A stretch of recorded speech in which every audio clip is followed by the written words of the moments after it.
goda jakthundar. Så att man, det är lite synd det där. Då har man ju fått så dåligt rykte. Jo. Ja, det är snabbt gjort det. Förstör för sig själv alltså. Ja, nu är jag så dålig på att komma ihåg, men jag hade som ett bak. Epilepsi där. Så det här med höftledarna då. Det finns ju bättre och sämre linjer då. Och det kan jag säga från Fixa sida så både Tigern, hennes mamma och Eir, pappan, har gett bra höfter på varsin sida. Och Kullen här som hon är från är också bra. Ja. Som kullsyster till Fixa fick vi Norsk Klubb uträknat så här indexering. De jobbar ju mycket med index där. Och de har kallas för HQ där de mäter inte som i Sverige då att en person avläser rankeplåter utan det gör en dator.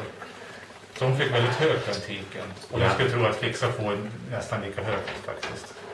Och det är ju något som är bra. Och Rolle har väl egentligen, han har ju en A-höfter och det är ju inte något dåligt där heller. Nej, jag tror inte det är något större fel. Sen kan det vara ändå att någon i den här kullen ändå kan få se höfter. Men jaktmässigt så har det ju ingen som helst betydelse.